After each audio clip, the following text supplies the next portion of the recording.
Padre, um ato de maior milagre na concepção de Jesus, haveria necessidade de José ali? Não. Ou seja, se... Havia necessidade da descendência. Ok. E não precisaria de José. Se a concepção é virginal, por parte do Espírito Santo, aí não infringiria nenhuma lei inspirada por Deus, que é a lei do adultério. Porque o que José teve, aquilo é como um adultério. Porque o noivado já era caracterizado como um casamento. Então, poderia Deus muito bem ter selecionado Maria, como ele selecionou, segundo a narrativa bíblica, mas, entretanto, que ela não fosse desposada com José ali. Eu acho que o milagre seria melhor. Assim não existiria nenhuma infração legalista, né? Mas é nisso que me pega um pouquinho da obra que eu escrevi. Por que essa questão? Por que infiltrou José? Por qual razão? A concepção dentro de um noivado, não poderia ela ser solteira? Não seria melhor assim? Você não teria um crítico como eu criticando e julgando os valores dessa informação a respeito desse texto. O que o senhor acha disso? Eu acredito que dentro daquilo que é a proposta da salvação, o plano divino da salvação, para que Jesus pudesse dar um significado, para que nós compreendêssemos que ele é o novo Adão, que ele vem para renovar todas as coisas, ele vem para dar um novo significado para a vida humana, era preciso que ele passasse pela humanidade, era preciso que ele passasse pelo útero, pela matriz de uma virgem, era preciso que essa virgem pudesse conceber e dar à luz aquilo que o Espírito Santo, a sombra do Espírito Santo realiza. E é preciso ter a figura de José justamente para que este menino ele não nascesse sem uma genealogia que o ligasse historicamente e até dentro da literatura ao próprio Adão. Quando nós temos a genealogia no próprio Mateus, a gente vai ter uma genealogia que liga Jesus misticamente e literariamente a Adão, mostrando que ele sai de Adão para poder redimir uma nova humanidade. Então veja, Jesus ele dá um novo significado para a criação. É a partir dele que o homem criado à imagem e semelhança de Deus ganha um significado espiritual. Porque aquilo que foi perdido, segundo o que nós cremos, o que foi perdido no Éden foi justamente a participação na totalidade de Deus. Então, o Éden nos tirou da totalidade de Deus. Aí, padre, agora você vai ter que me explicar melhor isso daí. Com base em quê? O que viria a ser isso? Essa totalidade, com base em qual relato bíblico? Quando nós somos criados à imagem e semelhança de Deus... Primeiro me defina o que é imagem e semelhança de Deus no homem. Imagem é reflexo, semelhança é potência, semente, é aquilo que pode vir a ser. Então, foi dado ao homem a capacidade de ser como Deus. Isso é imagem e semelhança. Mas como que eu posso ter a capacidade de ser como Deus se eu não sei o que é Deus? De que forma é isso? Em que contexto, professor? Ué, se o senhor acabou de falar, padre, que nós temos a capacidade de sermos como Deus. Como que eu posso ser como Deus se eu não sei o que é Deus? Eu faço a construção do que é Deus para mim, só que o que é Deus para mim não é a mesma coisa que é Deus para você. Sim. Logo, como que eu posso chegar nessa capacidade de ser como Deus se cada um entende e interpreta Deus da forma de cada um? Como seria isso? Eu não consegui alcançar a pergunta do senhor. O senhor falou assim, ó.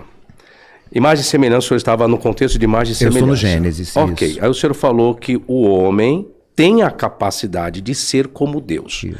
Aí eu lhe perguntei, o que é Deus? Quando a gente coloca o que é Deus, cada ser humano vai trazer essa concepção do que é Deus para si mesmo. Sim. Logo é difícil de eu falar, eu preciso definir então o que é Deus para toda a raça humana.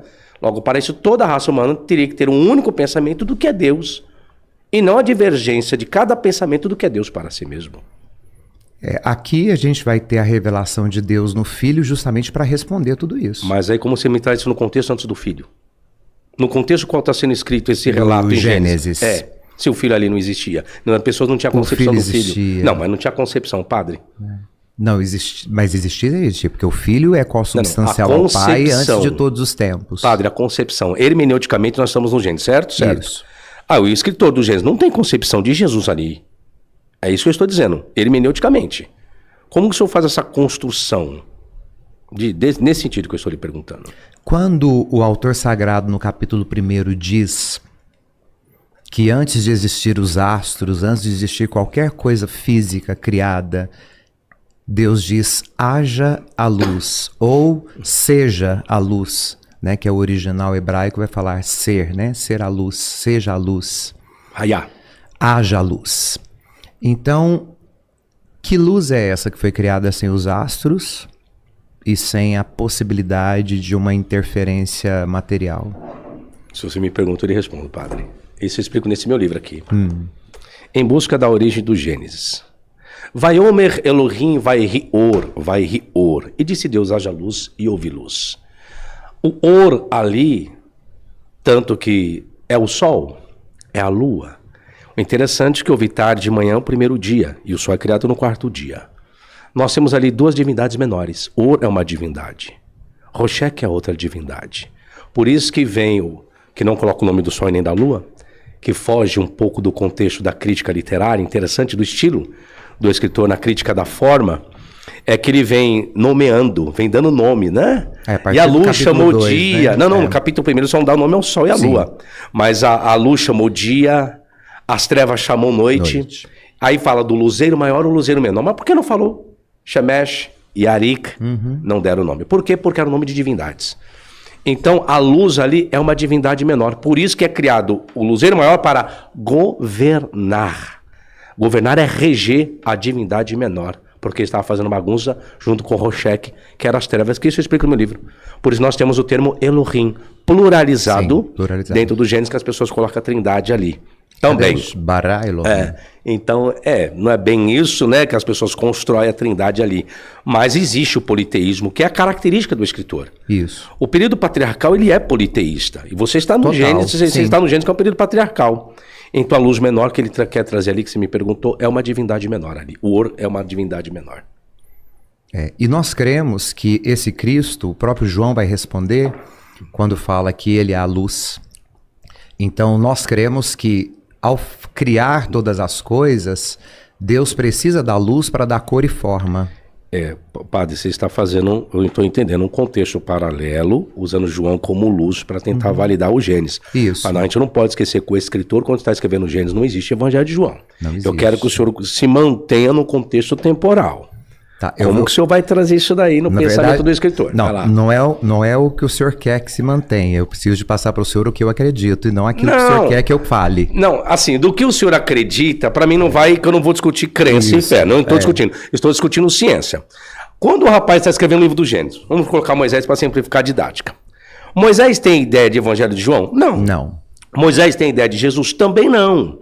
Não existe essa concepção nesse período.